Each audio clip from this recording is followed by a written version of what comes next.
Last week I was invited to a Prey hands-on event in Los Angeles, and to be honest, I wasn't exactly sure what to expect. Jumping into the game though, I felt refreshed by the simple option of choosing between a male or female protagonist. Wondering if the game offered any variation based on gender, I chose female. Right off the bat, it felt like a Bethesda game. Prey offers a very interactive environment, from manipulating electronics and amenities to grabbing explosives and tossing obstacles. It provided all the immersion I've come to expect from a Bethesda game. Initially, I was clueless about what was going on in the narrative, yet that's of little consequence when you're just looking out of a helicopter window and noticing all this attention to aesthetic. Graphic design in the game is serene and polished, without an interruption of immersion. Granted, I didn't know the specs of the PC, but my frame rate never faltered. Prey's tutorial is in a lab setting, which naturally reminded me of Half-Life. Eventually I started to wonder where the tutorial was taking me. Usually this is not something you should have to stop and think about, but as soon as I did, that's when I saw my first alien.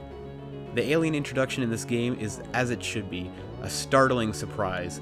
I immediately felt that fear and excitement one would hope for from a good sci-fi horror, and that's how I saw the game during my playthrough, a sci-fi horror.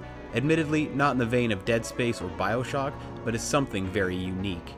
My every second in Prey was accompanied by suspense and wonder.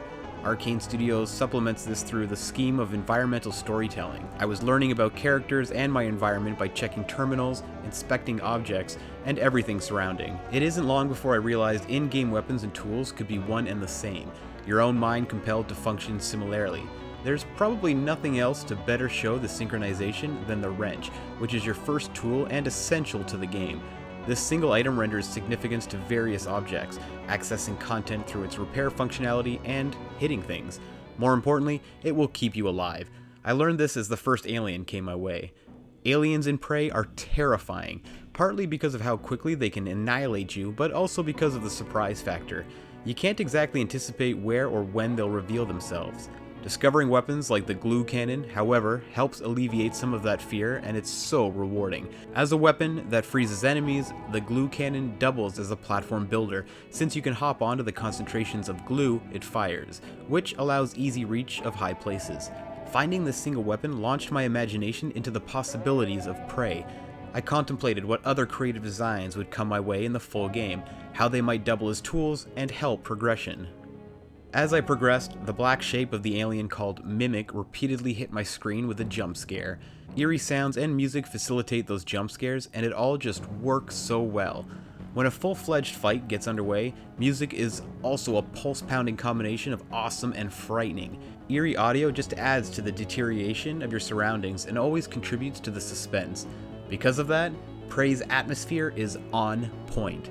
Speaking of the environment, exploration is big in Prey. There's a lot to see, a ton of items to discover, and lore-related objects around every corner. It's unfortunate that the demo lasted as long as it did because I wanted to play more. Prey is showing me a tremendous amount of potential, and I cannot wait to check it out when it releases next month. If you'd like to see the first hour of gameplay, you can check it out right here as it pops up on the screen, and if you'd like to know more juicy details straight from the developers' mouths about the alien types, psionic abilities, exploration, weapons, and story, check out our written pieces on Prey over at COGconnected.com. Until next time, game on.